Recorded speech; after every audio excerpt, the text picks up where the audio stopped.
Hello and welcome to Louise Singleton Creations. Today I'm very excited about this video. I've been experimenting and inventing as I always do, and I've come up with something quite beautiful by merging a solid pyramid with a hollow pyramid to make a snow globe styled snow pyramid. I need to think of a name for it, but yeah, it's going to be a thing. The snow pyramid. And yeah, I'm not going to show you it until the end. I'm sorry, I'm teasing, but you've got to brace yourself till the end to see it in action with the snow blowing down.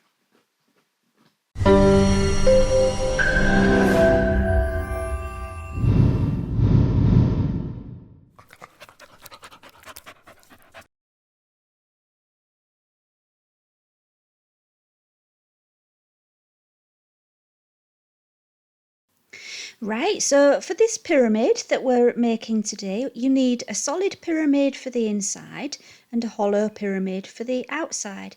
And I have done videos previously to show how to do both of those. So this tree themed pyramid is in another video, and I also have a video for making hollow pyramids. I made a clear hollow pyramid for the outside, and I will put the links to those videos in the description of this video. I didn't want to go through the whole thing all over again. It would have been too long, and I don't really have the time to show everything twice, so I'm just going to direct you to the other videos to show you how to get this hollow pyramid and the tree pyramid.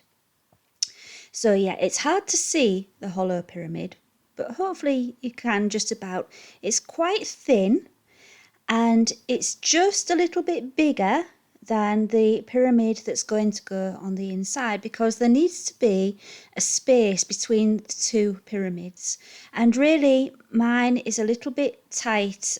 I would have liked a slightly bigger space between the two pyramids, but it still works. It just made it a little bit more difficult. And then what I'm going to do is I've got some perspex or plexiglass, acrylic, whatever you want to use. It's all kind of the same thing. And it's slightly bigger than the small pyramid. And it's slightly bigger than the cavity in the hollow pyramid, as you can see. So it overlaps and rests on it. And what I'm going to do is glue the small pyramid onto that plexiglass so that I can then put it inside and it won't drop down to the bottom. It will rest on the top on that ledge because the plexiglass is bigger than that cavity. You do need to make sure though that the plexiglass doesn't come to the outer edge of the hollow pyramid. You do need space around the edge of the plexiglass so you can seal it.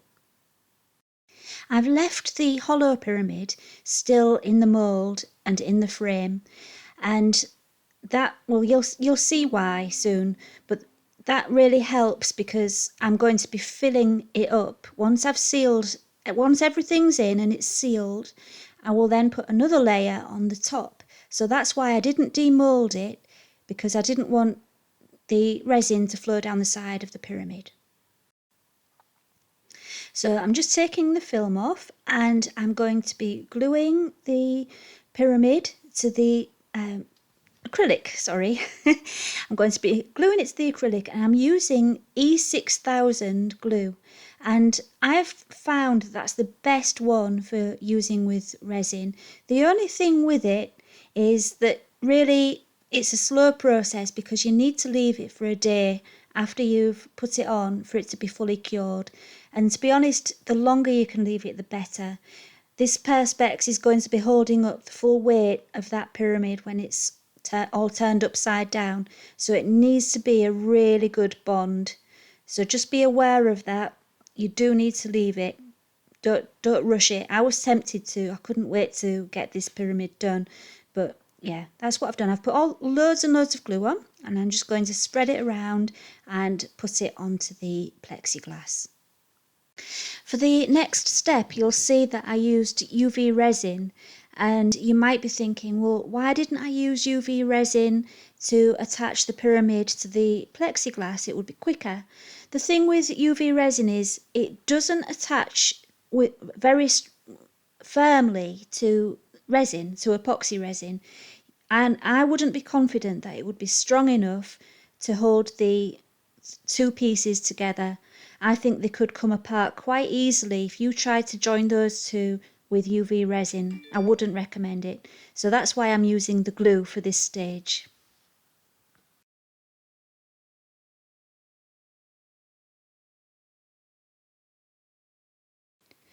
Okay, so when you put it on, you need to smooth down firmly on the surface to make sure there's no air bubbles trapped in there. And also you need to make it sure that it's absolutely central and check around the edges to make sure it's an even space all around each edge. And then I just turned it over and let the weight of the pyramid keep it nice and secure, and I left that for a day, and then we were ready for the next step. Right, it's the next day and the glue's all cured and it's nice and secure. Now, what you will need to do, depending on how much space you've got between your two pyramids, is either drill a hole for your syringe to put the water in, or do what I'm doing and cut a corner off, and then you can fill it through the corner. I couldn't drill a hole, there wasn't enough space, so that's why I've cut the corner off and I'm just filing down a little bit off the corner of the pyramid just because it was quite a tight squeeze and I just needed that little space for the syringe to go into.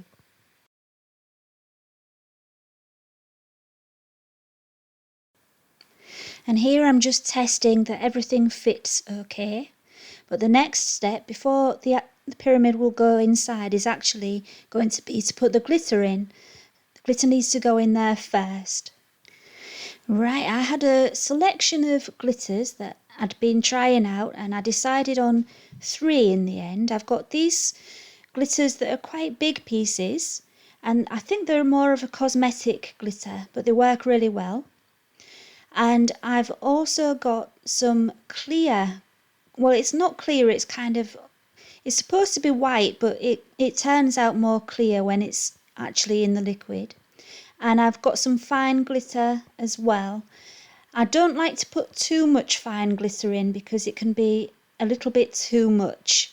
So just a little bit of the fine glitter and quite a lot of the chunky glitter. And all I'm doing here is wetting the sides because what I figured, and it didn't actually work that well, but the idea was that if I wet the sides and when I put the glitter in, it would stick to the sides instead of all settling at the bottom, because I was concerned that if all my glitter settles at the bottom, it would stop me from getting the pyramid in properly. It would kind of, you know what I mean, it would just be in the way for the other pyramid. But it didn't really stick all that well, but that was the idea. It was a good idea. Just didn't work all that well and it did all collect at the bottom. But it didn't matter because the pyramid did go in. And I'm measuring it with a teaspoon just so that I can remember if I do it again how much I used. I can look back at the video and see how much I used because this is my first attempt at this idea and I don't know, I really didn't have any idea if it would be too much glitter or not enough. So I'm going to gauge it from this and I can just look back and see how much I used.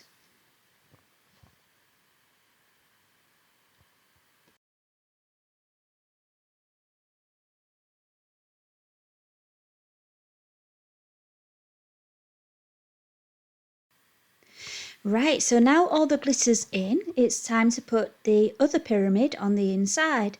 And I'm going to use ultraviolet resin. It's the UV resin which you cure with a lamp. And I'm just going to put it all around that edge, put the pyramid on the top and then cure it under the lamp. You don't have to go out and buy UV resin. If you wanted to, you could glue it. just like before, but I'm too impatient and I didn't want to wait another day for the glue to cure, sorry, can't speak. And so I used the UV resin and it did work really well. It just seals it nicely. And once I'd put the pyramid in position and cured it, I did actually put some more UV resin on just to double check to make sure it was all completely sealed, because you really don't want it leaking on you. Give it a good 10 minutes under the lamp just to make extra sure that it's completely cured. Right, we've come down into the kitchen because for this pyramid I'm using distilled water. Now you could use baby oil, I've seen people use baby oil. You could even use bottled water, but distilled water I think is just better, because if you don't have distilled water, over time it will go cloudy, and distilling it takes out all the minerals and things and it stops it from going cloudy. So that's why I'm distilling the water here. And all you need to do is half fill your pan with some hot water. You might as well use hot so you don't have to boil it for so long. Put a dish floating inside and then put an oversized lid upside down on the top. And what will happen is, as it boils, the steam will come up and it will run down to the centre of the handle or the centre of the lid and drip down into your bowl that's in the middle. And then it collects it all up and then you have distilled water. And that's how I did it. It did take quite a long time, and if you don't have the patience for it, you can actually, apparently my husband says you can buy distilled water. It's got something to do with cars, so from car places apparently you can buy it. But I've always been brought up with the attitude that if you can make it, don't buy it. Also, I should just add, don't boil it too vigorously, because if it's a really vigorous boil, it will splash up, the water from the pan will splash up and go into the dish. So it needs to be more of a gentle boil or a simmer. It will take longer, but at least you know that the only water that's in that dish is what's dropped down from the lid, and it will be distilled water. So there is another thing you're going to need, and that is glycerin, because if you just use water, you might find that the glitter flows down too quickly. And putting glycerin in thickens it up a little bit, and it just makes that glitter swell down a lot slower. And the ratio I've used is 1 cup of water and 2 teaspoons full of glycerin.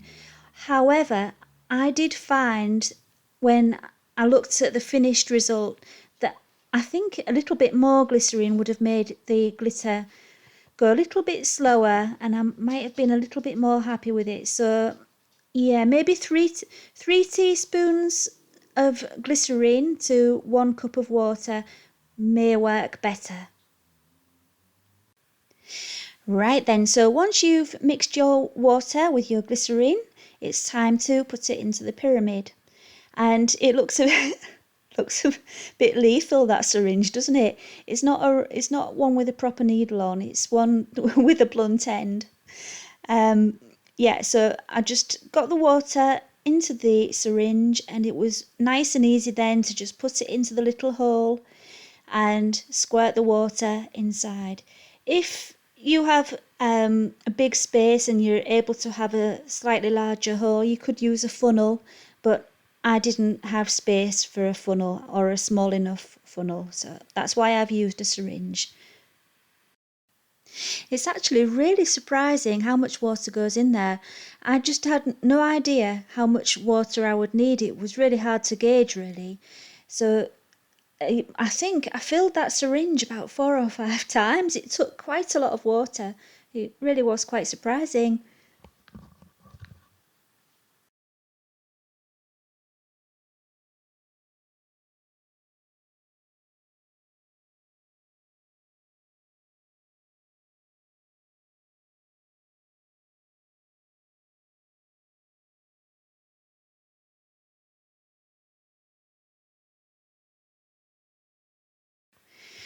Right, once you get to the point where you think you've filled it right up and the water's coming out of the hole, tip it onto its side because there will be more space for more water and fill it up again.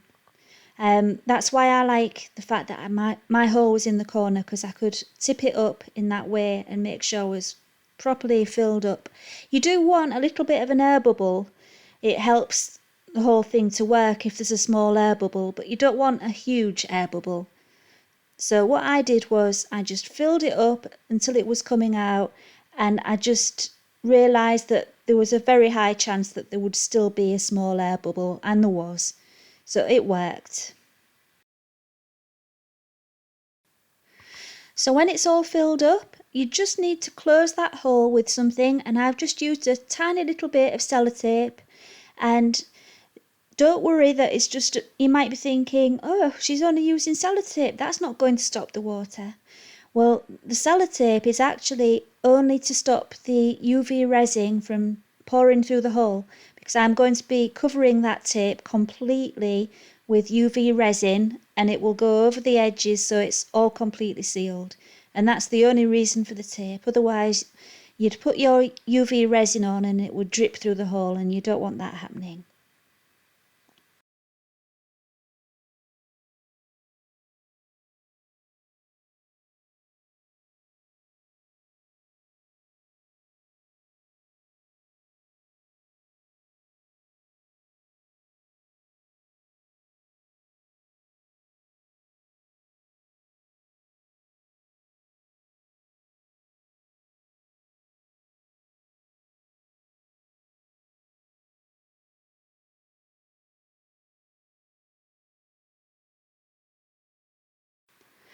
Okay, so the hole's covered and the UV resin has gone on, and all I need to do is cure that for 5 minutes under the lamp, and then it should be all completely sealed.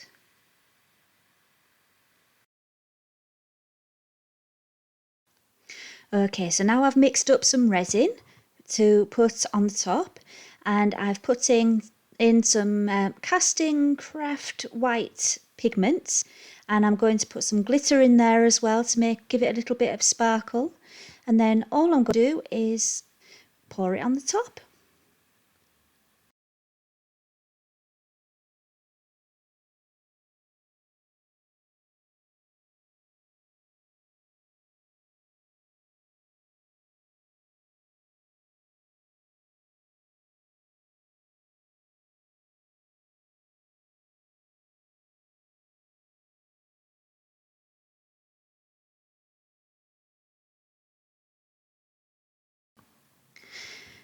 Before I poured it on the top though, I did actually allow the resin to thicken for a few minutes. I gave it about 5 minutes before pouring it on.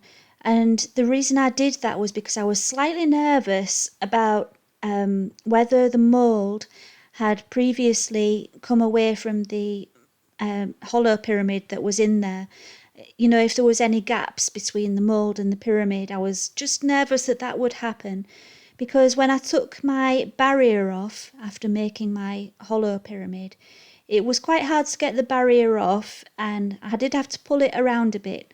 And I was thinking, if I've broken the seal between the edge of the pyramid and the silicone, the resin might seep down between it. So I was a bit nervous about that. And so I did let the resin thicken a little bit first before pouring it, just so it couldn't seep down through any tiny gap. I hope that makes sense.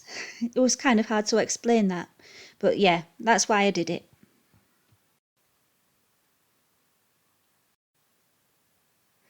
And then once that's done, it will be ready to demold the next day. And that though I was so excited to demold this one, because obviously it was an experiment. I'd never done it before. I've never seen anyone else do it before. I had no idea if it was going to work. And yeah, I was very excited and slightly nervous about demolding this one. So those were a slow few hours waiting for the next day, I've got to tell you.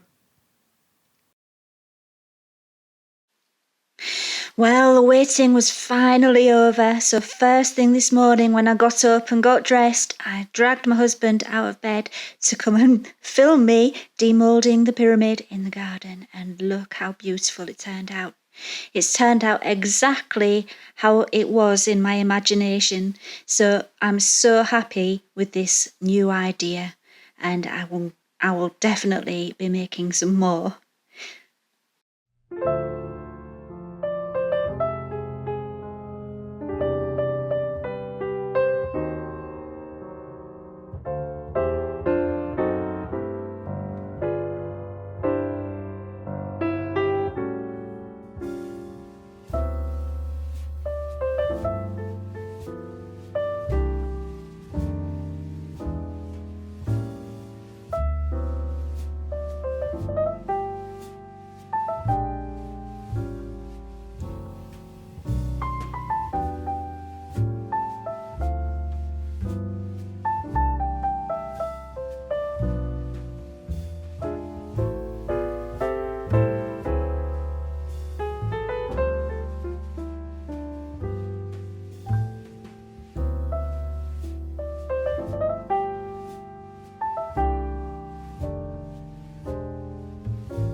So if you would like to see the tutorials for the tree pyramid and the hollow pyramid, the links are just above if you click on the pictures.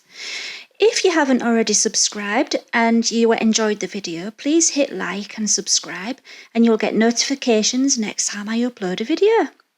Thank you for watching. I'll see you again soon.